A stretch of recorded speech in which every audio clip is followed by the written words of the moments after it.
Meeting is now streaming live on YouTube. All right. Let's see what we got.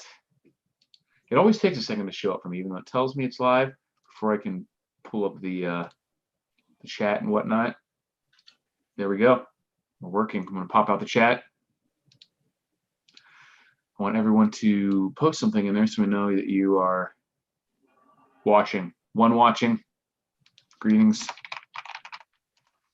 Chat's been working the past few times. I still like to always check just in case, so we're not screaming into the void.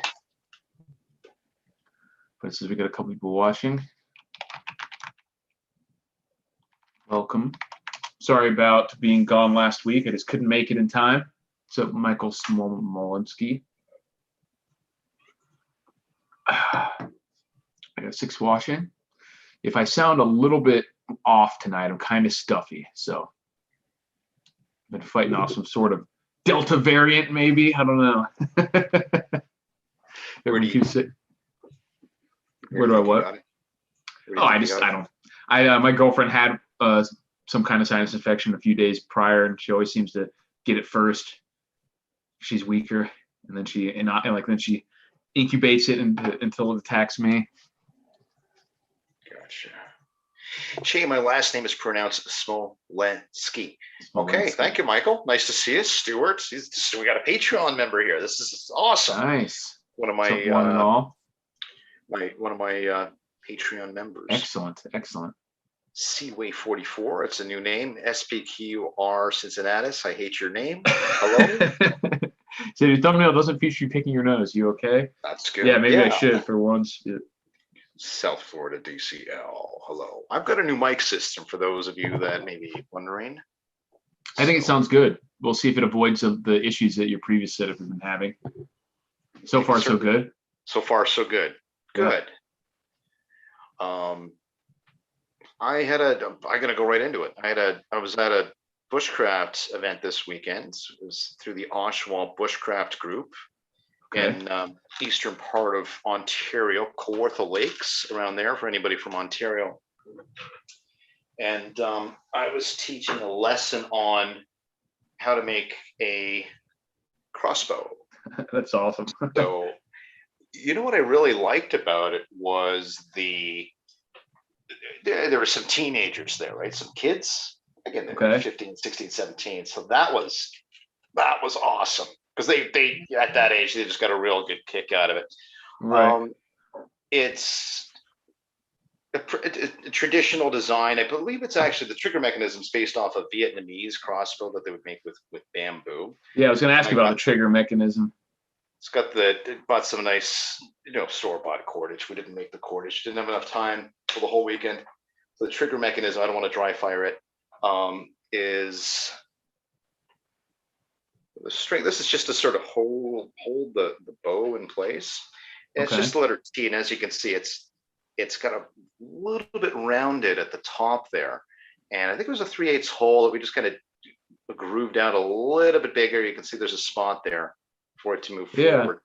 So what happens is there's a lot of tension on this trigger, and when you pull it, you can see that slight angle, and that's just enough and around it slides up over, hop over, and then it's got this groove that it flies through, and then goodbye squirrel. That's pretty awesome. So what would be your reasoning for going through the effort of building that crossbow versus just using the bow part of it, just for easier accuracy, or what? Sure. Yeah. Well, there's pros and cons to having, not having to hold it, I guess. That would be a big one. We set up. One of my mentors. We created a trapping system to put this in place. Oh, so you could have it there without you being there. You could have it there without you there, but it's more cool factor 7. I think, awesome. More than anything, because it takes a lot of time to do. For sure. It looks super cool. I think I think it's more about just getting used to your knife skills. Well, the bow, by the way, is held in place through this hole in the middle. You got to make a hole into it, and the reason you've got to do that is you want to make sure that this surface is nice and clear, so that the arrow there's no hindrance. So, and yes, I did drill this out for anybody asking, and for anybody else that said, "Well, that's not the traditional way." Well, listen, mofos, I have it done the traditional way. I've spent an afternoon using a hand drill to burn the hole out. I have made the cordage myself from hand, so I've certainly paid my dues, I think you could say.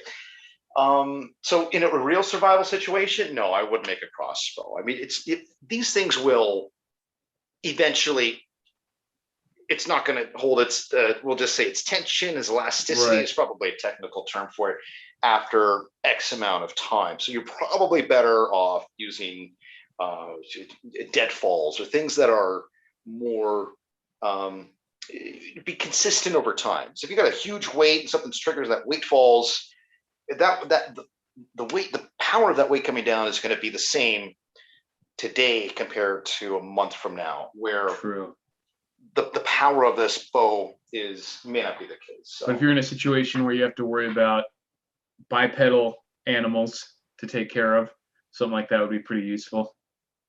Yeah, I'm thinking more. I don't think I'd ever make one in a survival situation. I think it's just more getting used to doing a little bit more medium to advanced skills, getting used to your knife, the carving.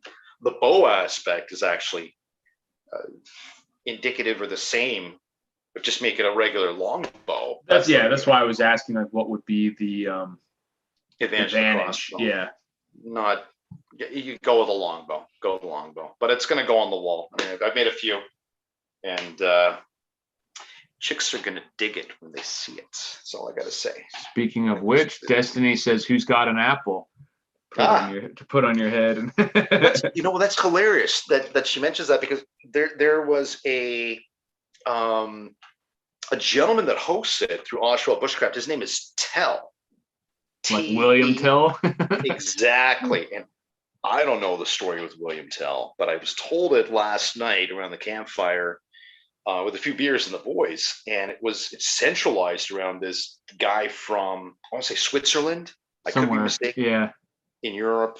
And I don't want to go through the story, but long story short, the guy was an expert with a crossbow, and Tell joined in with the half-day adventure of making a crossbow. So it was just a nice way to end the evening, learning about this guy named Tell that was proficient with a crossbow, and the guy's name is Tell, and we made a crossbow.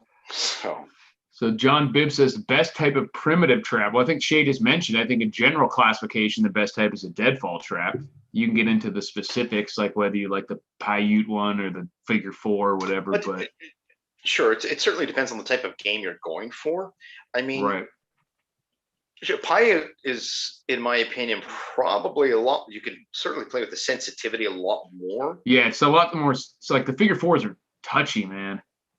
You have to be careful with those. They're hard to set up. It's a crapshoot, I think, with the figure 4 trap. The Paiute, I believe there's figure 4 is also known as a Sammy. There's a variation with thicker pieces. Okay. I personally wouldn't waste my time with small game. If you were thinking about trapping, I think more third tier in terms of, you should already know where you're going to bug out to, and you should already know what food sources are around you. Mm-hmm. With that said, if I wanted to, it wouldn't be legal, but if SHTF happens, it's free game. I could have a deer within 24 hours because I know exactly where they are, and I would go rogue. I would just snares. Snares would be the best. Yeah, snares. I don't know if they'd classify as primitive. I mean, unless you made them out of like natural cordage, but they're definitely one of the most effective snares, and like obviously modern traps like Kona bears and stuff like that. But yeah, I would. Well, for smaller game. I wouldn't even bother smaller game. I would go with the bigger snares for deer. I would just go. Okay. You get one deer. You're yeah, that's months of food if you can. You're good for a while. Store it. But play with it. I mean, like making stuff like that, or doing a Paiute deadfall, or doing. I did. What was the other one? I've done a few. It's been where it has a string. What's just a snare, right? And then they usually some kind of. There's all different types of mechanisms you can use for releasing it. Yeah, and I've made videos on this. It's just been so long. There's one you step on that's got a thing, and then there's another one with like a lever or the arm, and the snare nooses over. That's just my strategy. I wouldn't go for the small stuff. I mean, if you bugged out, you should already have locations in mind, and you should already know where your food sources are. And yeah, I mean, if you think about it, there's no reason why your success rate if you build the trap right would be any less successful with larger game. And then when you are successful, it's going to be a lot more significant. Even if you're talking about scaling up to something like raccoon size versus like squirrels, like a squirrel's not even a day's worth of food. So you have to have quite a bit of success with smaller game versus like one deer, like you said, or even something like a beaver. It's like 30 pounds. At least you're getting a few days worth of food out of them. Yes. Yeah. And there's not a lot of scenarios, I think, where you'd have enough time to set up traps if you're on the move. Like a whole run. Yeah, like a whole run of traps. Yeah, but with that said, get out there, try it, play with these traps, make a longbow, make a Paiute deadfall. I mean, if you want to look at all the stuff that's really most effective, look at all the things that are illegal to do. Yeah. And save them for the shit the fans in a life or death scenario. But typically the stuff that's illegal is because it's overly effective. And they don't want people to hurt the population of the game in that area. Yes, and there's I think also as well there's like a there's different legality depending on where you are, but there's certain things with snares, like a spring snare with to get game, right? Or go for a rabbit. I don't think people want to go for a walk in the woods and see a rabbit being dangling hung up on yeah. So that's why some of these are illegal. So, ladies and gentlemen, 12 minutes in, Prepper Trifecta. Episode number 1050. We don't even know. Yeah, you got to eat your neighbors like Alex Jones, altruistic ape says. I think I told you about that, where he's like, I will eat your ass to feed my family. John Bibb says, have you ever eaten beaver? I have not eaten beaver. I've had snake and frog and things like that, but no beaver. I haven't. I heard somebody was telling me it's illegal. Kind of greasy, right? I haven't had beaver. I've had raccoon. I've had frog's legs, mice, worms. I'm not sure. I don't think I've had raccoon. There's plenty of raccoons in Florida. Someone was telling me, like someone on Twitter said something like, if you, what would win a fight between a raccoon and a possum? And I'm like, are you serious? Have you ever even seen a raccoon or a possum? Like a raccoon's like 4 or 5 times their size, and they don't play dead. Yes, exactly. Yeah. Possum is certainly underrated. They're what's the word? Misunderstood. Everybody perceives them as bad, but they're actually very beneficial to the environment. They eat a lot of ticks. They eat ticks. They're basically like the cleaners within the ecosystem, right. Or a cleaner, I guess you could say. Oh, I didn't get the joke. A beaver joke. See, I was trying to keep it clean here, sir. Talking about actually eating a real beaver. Yeah, I'm kidding. What are you talking about? Yeah. Well, yeah. Hey, thanks, Hawk. Nice to see you, brother. Hawk Davison is a hardcore fan. Northern part of Ontario. Breeds dogs there with his wife and kids. And I always used to be beaver tastes like fish. Forget altruist. Forget that. We got to keep this PG-13, people. Come on. Yeah. Gonna be on the up and up here. I suppose the message I'd like to transcend is, if you've had mice or you tried raccoon or stuff like that, or you made a figure 4 Paiute deadfall, or what, any number of different traps, experience, get out there and do these things. Go out for a weekend. Go.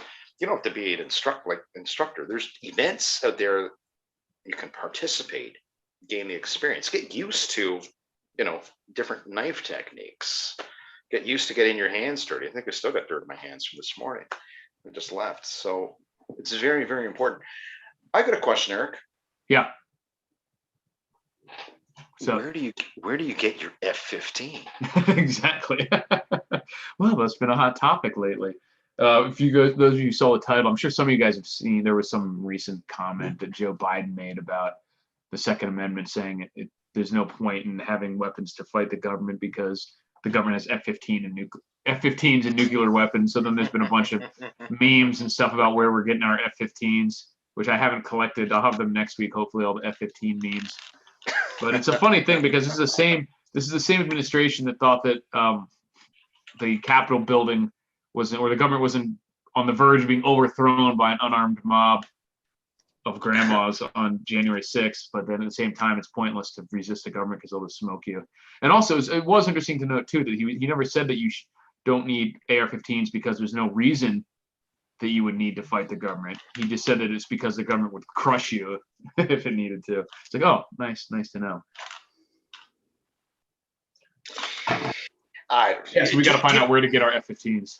Any idea on the sales? Has there been how long ago did he say that? And have you noticed? Oh, that was within the past couple of days. So I'm sure the sales have already been elevated consistently through the whole time of his tenure. So I don't imagine that'll let up because it didn't really change anyone's. It was already priced in that he's anti-Second Amendment. Let's put it that way. So it certainly didn't slow sales, but I don't think there's been any massive spike because of that particular statement. It just stays elevated.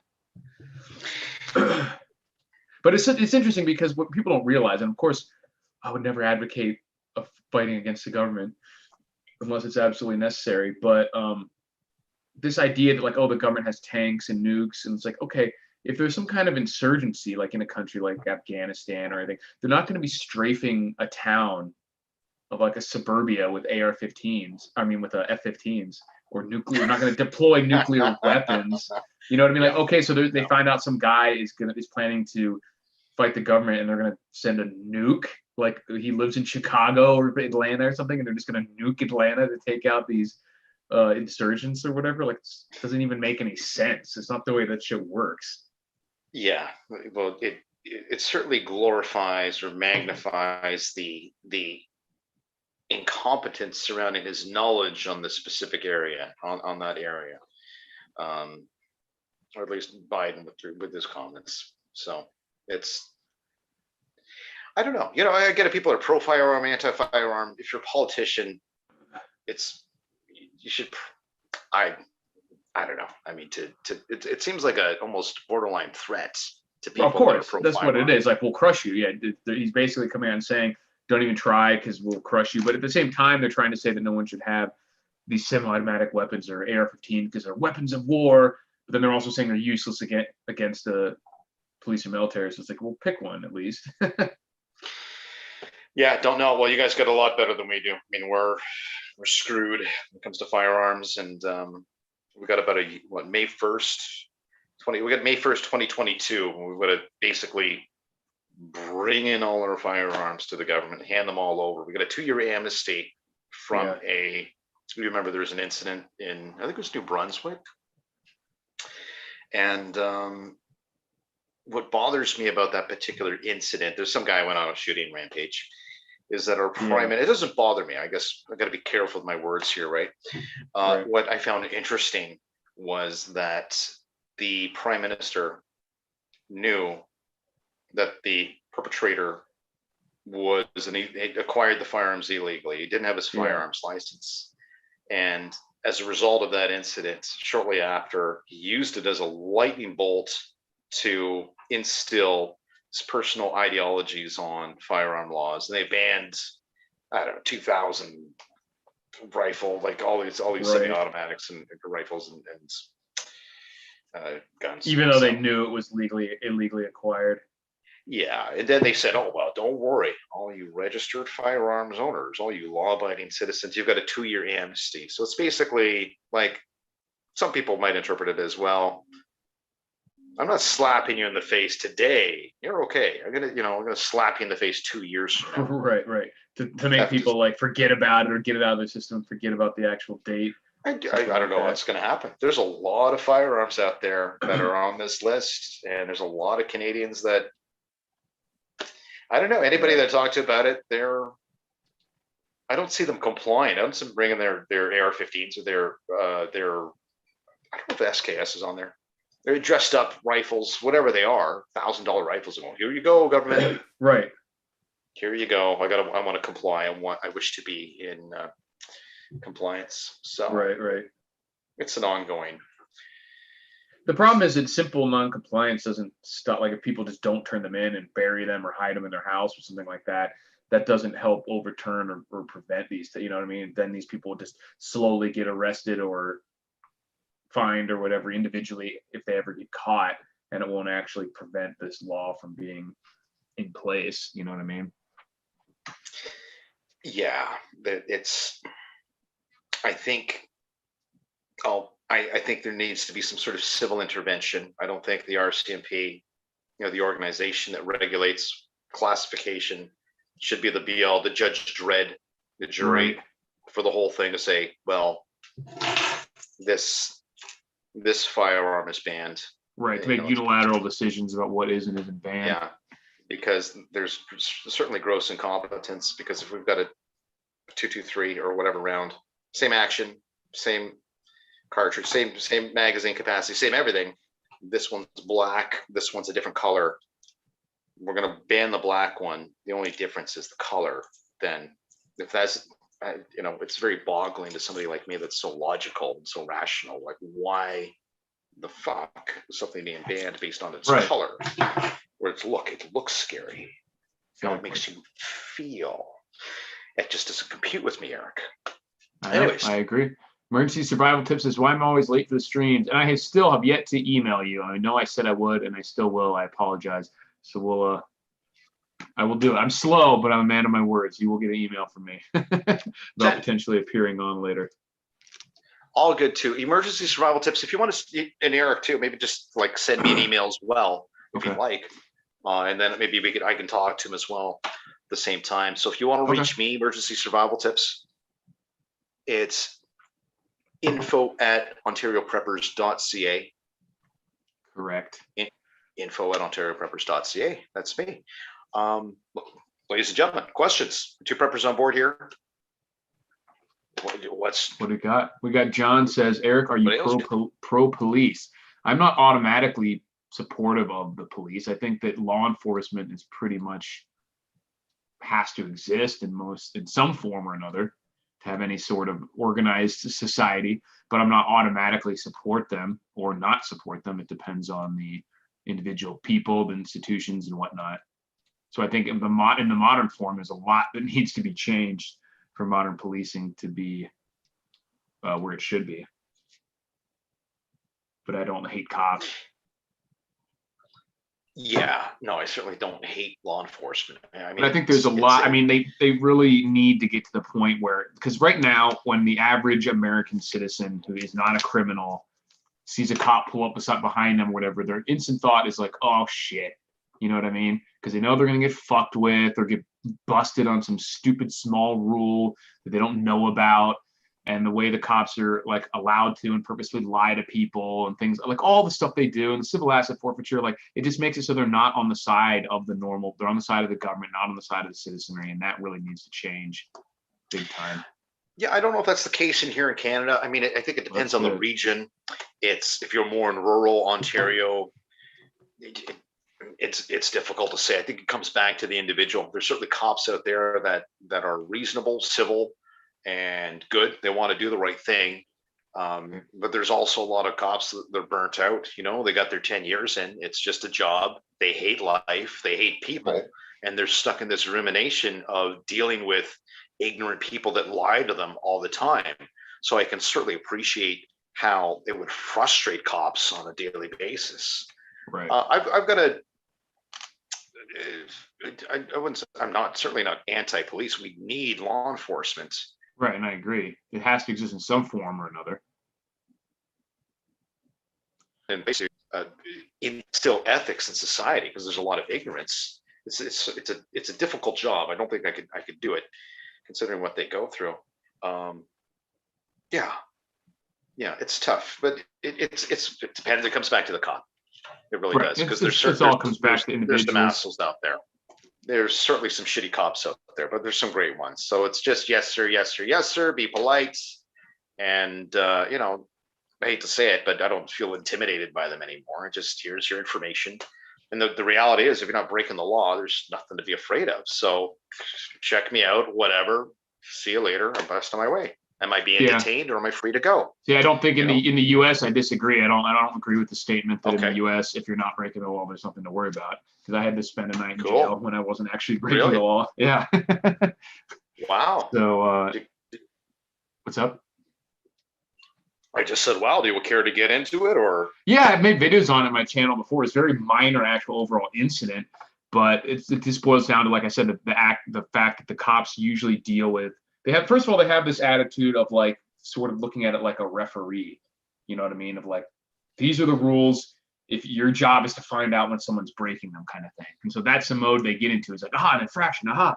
They're not necessarily trying to like ruin everybody's day, but like that is presented to them as their job, as like find infractions. When I think they need to take a bigger picture look at like, what am I really doing? Like, what is the purpose of us being here? Is to, protect and serve in a generic sense. So basically to make it better to live in this society than it would be without us. So it is always busting people on everything that is actually an infraction isn't necessarily the best way to do that. They have discretion to not do that, but they get too caught up in like finding the infractions and getting insulted when people just don't want to do what they say, even when they don't have to. But yeah, so briefly what happened to me was I was actually riding a bicycle. This was back in Florida years ago, late at night.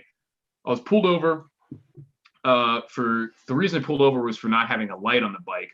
And then the cops said, let me see some ID. And I was like, I don't even have to have an ID to ride a bicycle, like a physical ID. Okay, yeah. And then so he basically, which is absolutely true. That's the law. You're not required to carry an ID of any kind if you're just walking or riding a bicycle or whatever. And then he basically said that wasn't true. So I'm like, you don't even know the law. Let me see some ID from you. How do I know you're really a cop, basically? And then he's like, at that point, it was like 30 seconds into the interaction, said, all right, turn around. And I was like, seriously? Arrested me. Was there for not a, detained me, put me in handcuffs. Was there for like half an hour. Other cops showed up while they dug through my backpack and everything. Found out that I didn't have any warrants, didn't have any drug. And even after all that, for what should have been like a $20 ticket or something for not having a light, still arrested me for resisting arrest. So I had to go spend the night in jail for not showing an ID, which I wasn't even legally required to do. So, dude, yeah. No wonder I ended up suing them and won like 10 grand, but really, still, yeah, because I did not do anything illegal. Literally, I didn't do anything illegal and still, arrested. That's the problem, I think, dude. I'm sorry you went through that, and no wonder you're looking through a lens of ignorance, or not a lens. You're not looking through the lens of ignorance. You're seeing. You basically came down to an ego. This guy was being an asshole. Ego and ignorance. Like I don't know if he literally knew. He probably thought that was the law too. Like the law is very complicated. They're not required to have a super deep knowledge of the actual law itself and case law, like Supreme Court cases and stuff, which all come into play. Yeah. You know what I mean? But then they enforce it like they do know 100%. You know what I mean? Right. So. Well, I think a lot of it comes down to frame control, and I am the authority. Listen to me. I start to get insulted when you don't. Right, and they really that's why I've encountered every time, because even though I always start politely. I mean, this was honestly, hilariously, the probably most civil in that interaction that I've ever been. I'm always polite usually, unless they start being rude to me first. But even when you're like, hey, look, I understand that. Like you're just in your job, I'll do everything that I'm legally required to do, but I just don't want to answer any questions that I'm not actually required to answer. And they still get mad at that. And I'm like, look, like then at that point, that individual is being ridiculous. They're not following the law. They have no reason to get upset because, like I said, they're thinking they have to try and find infractions. So when you're blocking them, it's like a game. Then they're like, oh my god, so how do I get around his movement? Like you shouldn't be trying to get around anything, or you should be trying to defeat this person in this interaction. You know what I mean? Why am I getting all fuzzy? If you show up to a traffic stop for the reason he pulled me over is for a light on my bicycle, and I don't give him my name, who cares? You know what I mean? Say, okay, what's your name? If it's the wrong name, then maybe I'll get busted for that later, if I'm giving a false ID or whatever. But they get locked in this mode of, oh, now I have to win in this interaction. And that caused them to increasingly escalate above what anyone else is doing. So when they hit a stop of any point, even though it wasn't illegal for me to not give that information, I would have legally been required to give my name, which he never actually asked for, but I was not required to show or even have a physical ID. And first of all, he didn't know that distinction, almost certainly, at least I'm giving him benefit of the doubt and assuming that he didn't, and not that he did know and purposefully broke the law, went against the law. Yeah. Well, in some respects, I suspect it's an ongoing learning process for police. And unfortunately for some of them, like I said, they deal with people that lie to them on a daily basis. And I've got a background I don't care to get into where I don't care to get into. I could see and appreciate how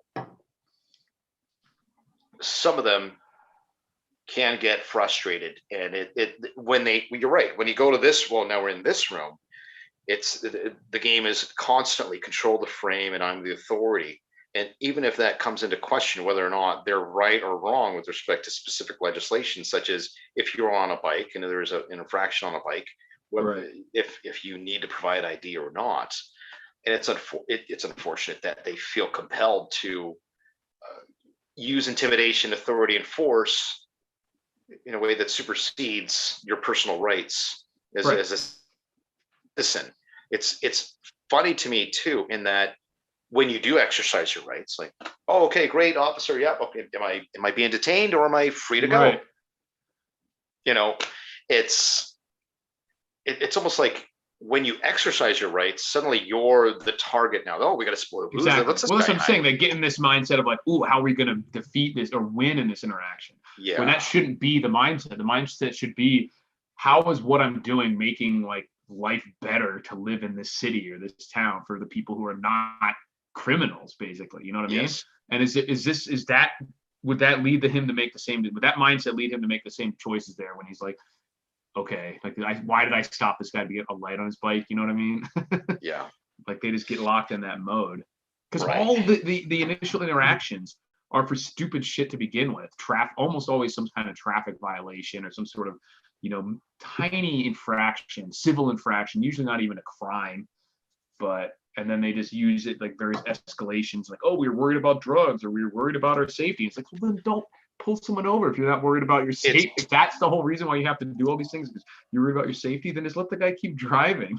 It's scary how there's this gray area with respect to safety and compliance and very real physical bodily harm and death from the side of police in lieu of that authority and safety.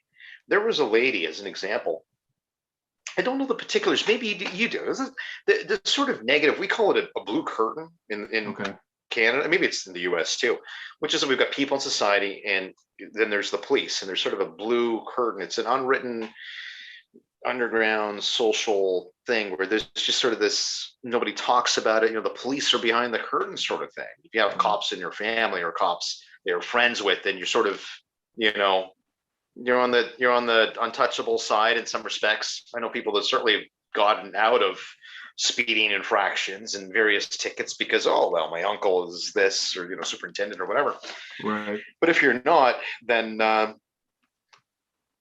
you can become, dude, I'm sorry to hear that. I mean, my experience has been mostly just gross incompetence and ignorance and stupidity when it comes to police, but it's never been intimidation to the point that anything that you experienced. That's good. Yeah, I mean, that's good. And like I said, it wasn't they didn't beat me up or anything, at least, but it was still just ridiculous. And then when you get to the point where also not only do they have that mindset of they have to win in every interaction or like find the violations to win, everything that they're doing is backed up with, at the very end at least, it's backed up with lethal force. You know what I mean? Like every rule, no matter how minuscule or insignificant it may seem, every rule that they're coming to enforce, if you go down the chain of events long enough, eventually you stop at lethal. They're willing to kill over it. If you don't, they're not just going to say, well, he's not listening, I guess we'll go.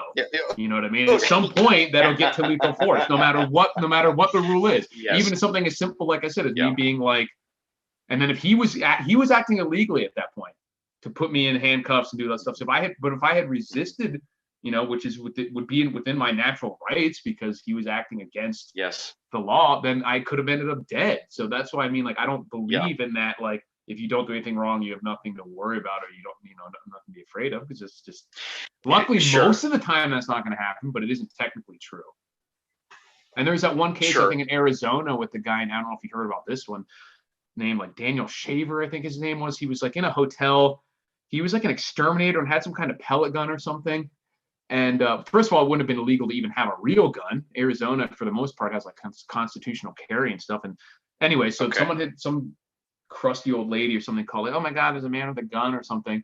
So they like stormed this hotel room, basically were like screaming at this guy. And he was like in the hallway, and they were like yelling conflicting things at him, like, don't move, crawl towards the slope, and things like that. Right. And then they just eventually shot him when he like went, like his shorts were starting to fall down. That's and like right. that guy didn't That's do right. anything wrong, and he ended up dead. He was doing his best to even try to follow their instructions, and they were shouting like conflicting things at him. So like that guy literally ended up dead and didn't do anything illegal.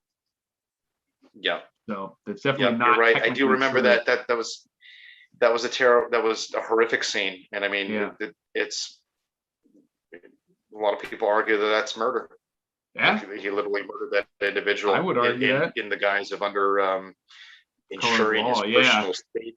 Right. And you're correct in a lot of respects that, well, if you just comply and obey. That guy was trying to. He didn't. You know what I mean? They were yelling multiple things at him. That's an excellent point. So, and I'll have to retract my statement then. If you comply and obey, that doesn't necessarily mean it's going to be a positive outcome.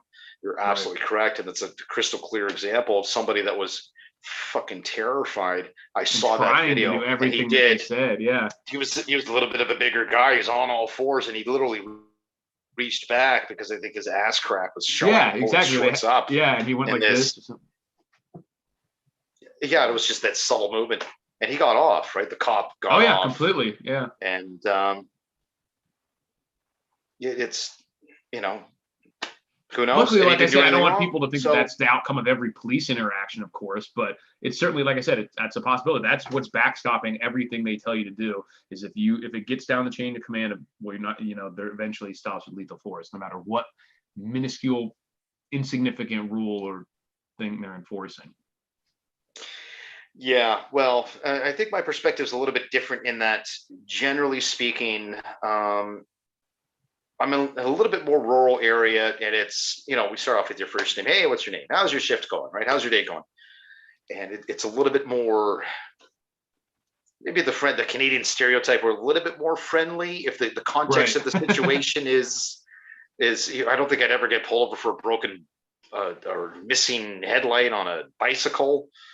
I got a little tractor I was driving up and down the road for fun, some time ago last year, and it was certainly an infraction. But even then, if the cops saw me, they might put their siren on for a second, say, hey, what are you doing? You can't be driving this on the road. But it wouldn't have escalated to the point of gunpoint or getting any sort of lethal force. So depends on the cop, depends on the country, I think. I hate to say this, but maybe. No, of course. I mean, it even depends on the state and city too. There's different attitudes, among the people and the law enforcement and everything in different countries, even within the same country, different regions. You know what I mean? Yes. Yes. So I guess from my perspective, in my little worldview, I've seen incompetence. I've certainly seen I hate to say this, but racial profiling due to being a man and I'm not white and stuff like that. It above and beyond policing, but I'm not a liberal. I'm not going to play that card and playing victimhood. It's just, it seems to be the nature of the way things are. I don't care. I'm going to live my life the best that I can, and it doesn't affect me, and I ignore it. And I guess my perspective is more just, okay, this is such and such is happening. Comply. I'm not going to beg for forgiveness and I'm certainly going to exercise my rights and show I had the police here not too long ago, and it has nothing to do with the criminal activity on my part. And I said, get back. You're invading my personal space. They're taking their notes. It's like, okay, well, you know what? And it was more just you're invading my personal. They're like, okay, cool. Right. So because of the 2 meter distancing and whatnot, but it was more just, I think a lot of their game, and I'm not a cop, and maybe some cops are going to watch this down the road. I think a lot of their game is, they weren't necessarily doing this with me in this particular situation, but a lot of their tactic is to use intimidation on people, Right. irrespective of rights. Even if you exercise your rights, just like you did. Right. Even if you exercise, if you're in the right, you're on the gold brick road and you are completely right. It's never okay. Yes, sir. No, not a problem. There's still this intimidation card. Right. But I don't know. I guess I just see through it. I've dealt with them so many times. I don't care. Some of them are incompetent. Some of them are assholes. Some of them are great. Yeah. I've got very good friends that are cops that are up there, and it's a shitty job because they deal with a lot of bullshit. And they're putting in impossible, especially nowadays in the US, it's getting to be a bad environment where they're put in a lot of impossible positions where even when the real crimes occur and you have to do something about it, then now they have to worry about, oh, am I going to get in trouble because this guy's a minority and the community's going to rise up, even though he was a total piece of shit, like shooting at us or something, and we shoot back and like, you know what I mean? Now they still have to worry about that. Right. So, and we should put that even onto the other end of the spectrum, coming as a quote unquote minority, man of color or whatever. I'm in this sort of weird wormhole. I'm not black. I'm not white. Nobody gives a shit about me. Yeah, right. You're just generically ethnic.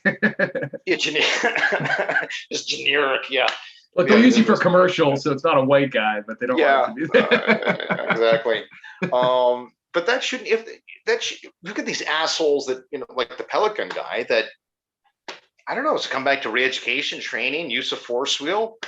I don't know what to say about that, but I wanted to jump onto the other end of the spectrum where if you're a police officer and your life is in danger, there shouldn't be any hesitation psychologically on your actions based on the person's color of skin. Right. Because of some liberal mantra that's going over, save exactly. the blah, blah, blah, blah. The only hesitation should be, am I actually in danger here? But once you realize you are, you shouldn't be worried about the political ramifications of like who this person is. You know what I mean? Right. Or what they should be all based on the circumstances of the actual. That's right. That's right. And what I'm hearing shouting from one side is we need to pay attention because such and such color, skin, or whatever, which I'm just not, I don't buy into that ideology. Right. I'm going to get another beverage. I'll be right back, brother. You good? Sounds good. You guys have any questions? Put them in and even future topics too for either videos or live streams.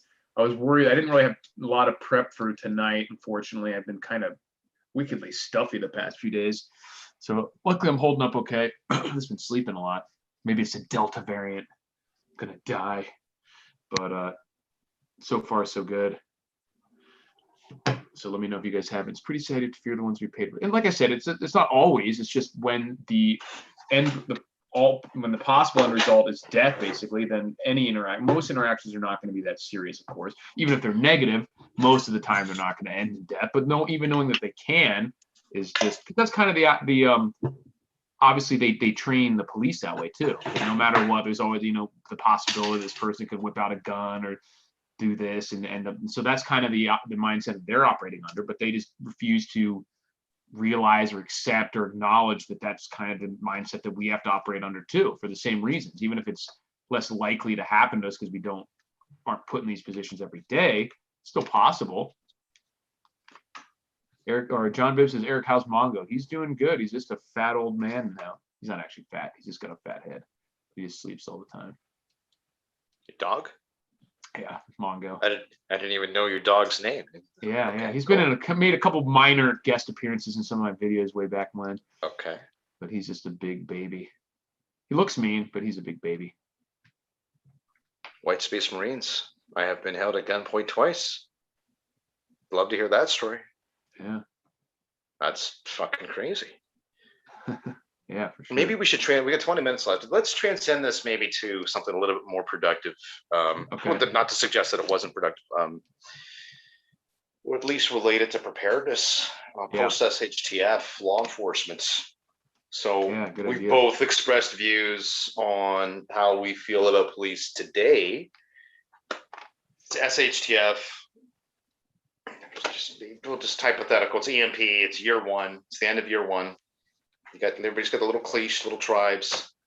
Have you thought about law enforcement? What it Yeah, would I mean, take like I to? said, I think security. I think hopefully you would have much more of a community type setup. I'm assuming it would be in much smaller groups where, and this would always help. I think where everyone knows each other, including you would all know who the individual is that's Mhm. doing the security or law enforcement. They would know most of the people in the group, so that could cause some problems. But in general, it's going to make a bigger positive difference, because think about any of these minor interactions I'm talking about. If this was some guy I knew, it wouldn't be like, what are you doing out here? It'd be like, Eric, you know, you have to have a light on your bike or something like that. You know what I mean? It wouldn't be like, is this guy selling drugs? Who is this? You know, so that right there, the fact that you know everyone is going to make a bigger difference. But at some point, those people might get in a fight with each other. You know, it might be a domestic dispute. Someone might rob from someone else, might kill them. I thought something that was interesting, and I think you were kind of also surprised. I forget the gentleman's name. Okay. But it was we did an interview for the he had a location, a camp that you could sign up for, and we were talking about security. Remember that? And he'd said, like you said, what happens if there is an altercation in your camp? Yes. That the guy shoots somebody because of like his wife, and he was like, oh, we're not going to get involved, basically. And I was like, interesting choice, because like other than basically stopping a current fight, they weren't going to try to dispense any sort of justice. Yes. Yeah, and I was like, interesting, because I see the thought process there, but I think it's a little bit myopic, because you're just putting yourself in a position where you're going to deal with a much bigger problem later on if you don't deal with that. Okay. Like if someone's murdered in cold blood, basically, and you're just like, as whatever leadership authority that you have, and you're just like, all right, well, that's between them. Like, okay, well then the feud and the resulting feud is going to be between them too, and you're just going to have people trying to kill each other. Yeah. Like I was kind of like, interesting choice, you know. I'll get the mop. It's okay. Yeah, so don't worry. I mean, hey, it's over. The guy's dead. Nothing to see here. Like that's not going to work. Yeah. Regardless of what you think, what you should do is like it's not going to be the end of it. Let's just put it that way.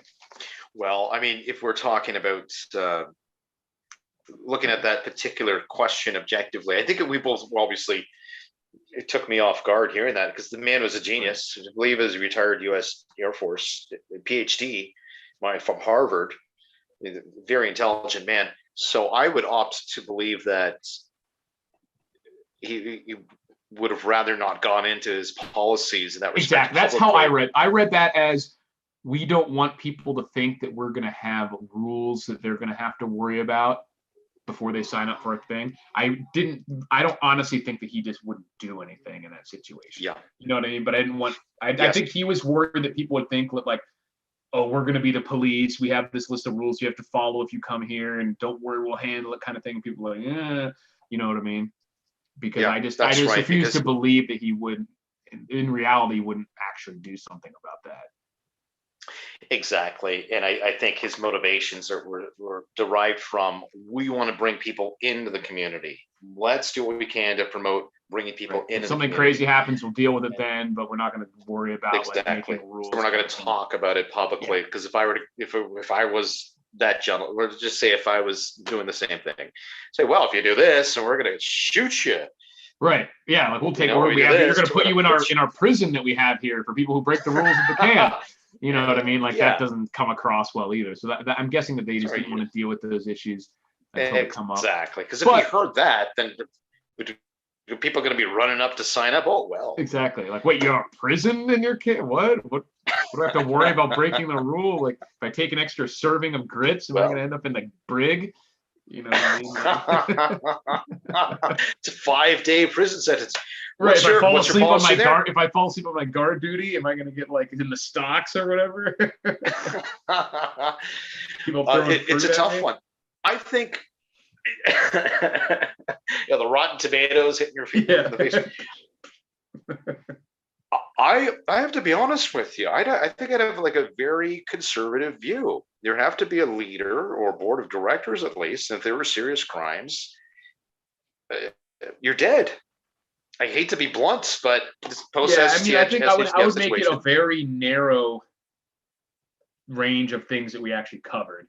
You know what I mean? Like a crime basically a crime of violence against another member by someone inside or outside the group. So like theft, violence, murder, rape, something along those lines. Well, there's certainly gradients, because if somebody, if you have theft, because it depends on what you're stealing, but you know, if we have murder or rape, and there's like the guy confessed, like it's proven, there was somebody witnessed at the last minute, something like that.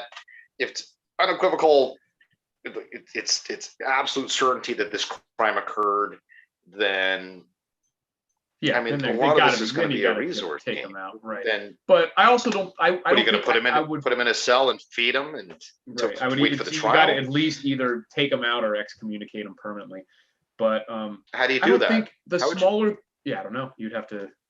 I don't think I would have the need to make a specific like list of laws or rules and their official like consequences. You know what I mean? I would just make it with the smaller the group, the easier it would be to be fluid about it. You know what I mean? And just deal with the situation as it occurred, and just let people know the types of behaviors that aren't tolerated, but that there are, you know, not every situation is the same. So if someone does steal something minor, it's going to be different than if someone stole someone's like antibiotics, you know, that they needed or something like that.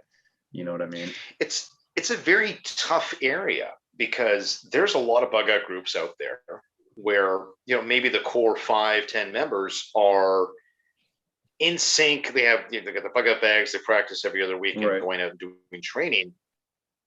And if something were to occur, maybe the brother-in-law comes along, or the such and such people that aren't necessarily on board in the same sort of respects. There's personality conflicts. And if there's major crimes, I don't know if excommunicating would work, because if you have somebody on board, let's just say a few months go by, they know your security routine, they know all sort of the procedures and policies surrounding your access control and whatnot.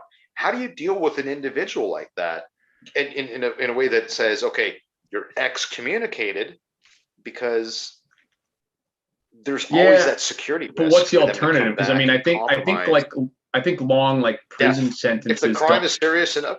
Right. So what if it's not serious enough? What if it's obvious that the person can't can't live amongst a group or doesn't even want to anymore, but it's not worthy of death, and you can't, like, logistically it doesn't make sense to have them in a prison and use all the resources to just keep them in a cell. Yeah. So I think it makes much more sense to just say get out of here kind of thing. And if we ever like have worthy of help or anything, then obviously it's shoot on sight kind of thing. If we've helped anyone try to get in or give away secrets of our security or anything like that, you know. But if someone's just doing like a minor, like always starting fights with somebody or always constantly doing minor thefts or something, and you're not going to sentence them to death because, look, you can't live in this community anymore, you got to go kind of thing. It depends on the landscape. Like if you really were aware of a lot of like other gangs out there that you knew you were going to be in conflict with, then yeah, maybe that would be a different story. But if it was just, if you didn't really have any specific threats identified of like other groups, then, you know, you're fairly isolated. You could just say, hey, get the hell out of here. Then yeah, and he wouldn't have any specific reason to think that he would try some sort of sabotage, then that's probably the emergency survival tips. Yes, you know, 100 miles away, 500 miles away. This is going to sound rude, but you know, what if you cut out his tongue so he couldn't speak, and he's like, oh. Well, then you might as well just put him to death. I mean, Jesus. And you know, chopped off his writing hand, so he wouldn't be able to communicate anything. Right? Jesus. You're not on my police tribunal for Well, that would eliminate the risk of him conveying any security message, because he just wouldn't be able to. He would try to write stuff out with his left hand. Then he's going to drop him off in the woods, handless and tongueless, like. Oh, one hand, just his writing hand. One hand. That. You can't write with your left hand, just badly. Well, it would look like a grade 2. It would just look, you know, here's the. You can still do it. Oh, well, you could, but then he'd be mumbling like an idiot. It's like a movie. But even somebody says blindfold and take him 100 miles away, 100 miles. So you're going to use your resources and food to travel 100 miles and back just to drop this guy off because he can't follow the rules. You know, if it's just like minor stuff. What if it's just like a guy who's just drunk all the time? Drug addict, something like that. It's just causing a bunch of problems. And you're just like, look, you can't live here. Like there's going to be gray areas, stuff like that. If you're in some sort of tough survival camp. You know, do you give them labor, hard labor? You get them building stuff to, you know, productivity. Do you? Like I said, I think it depends on the landscape of what the world looks like at that point. Yes, depends on the landscape of the world. Depends on the amount of resources you have. the threats around you. There's multiple variables, and I don't think it's not a one-person decision. There certainly have to be a board. Yeah, I like the idea of maybe like a some sort of tribunal jury of some system, kind. Yeah. Tribunal, some sort of internal legal system that's maybe even bureaucratic in a lot of respects. Yeah. Just or diplomatic within the people within the original bug out group team to say, okay, we've got to vote on this, Right. And or you could deserves, come up with some sort of restitution, maybe like if you can do this X thing and provide some kind of value, like go out, if you can bring back enough resources or food for everyone, then you can come back in, kind of thing. Or if you demonstrate positive behavior over a certain period of time, then all is forgiven. I think everybody deserves a second chance. Certain types of crimes. There are other types of crimes. This is probably something for the tribunal to discuss, but there are certain crimes I'd have no hesitation. It's just if it's overwhelmingly proven that you're guilty, then guess what? I hate to say this. Maybe go with emergency survival tips just to make yourself not look like an animal, but it would be death. Right. The higher type of, the tribunal people be like, okay, we have to kill this person because there was rape or there was murder or there was insert vicious crime. We're going to tell everybody within the group that, okay, he's been exiled, but exiled. But really we buried him. Yeah. And I don't know, or do you be honest across the board? I think you do if it's that serious, because then you want people to know too. Part of the reason you do that is as a disincentive for people to do it in the future. Maybe exactly, because maybe some guy's like, I want to get out of here anyways, so I'll just kill this guy. And then I'll get excommunicated, right? I'll get 500 miles driven away from here, which is what I want. Right. It's like, yay, I'm going. I'm leaving. Yeah, free road trip to a camp where I get to run and play. Free drive out, but in reality, it's not so much. Yeah.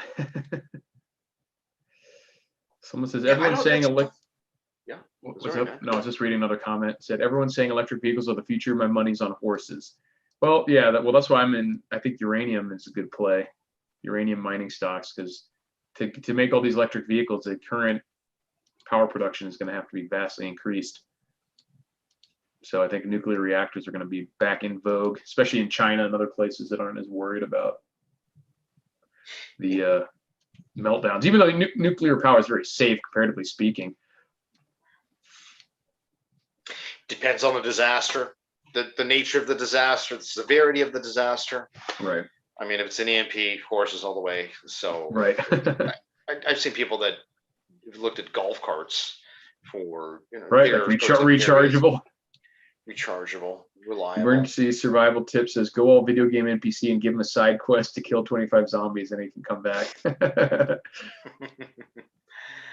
Yeah. So kind of a dark right tonight. Yeah, I got there. But we made it the full hour.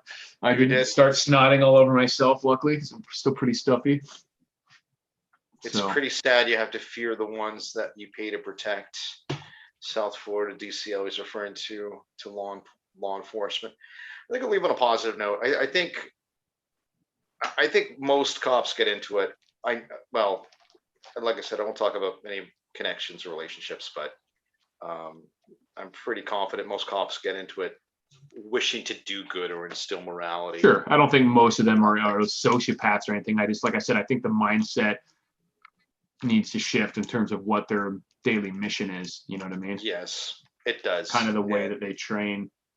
And it's not going to happen by suggesting that certain demographics or color of skin or stuff like that needs to be treated differently. If you're committing a crime and you're a threat, I don't care what your gender is, what color your skin is, how old you are, I don't care about any of that.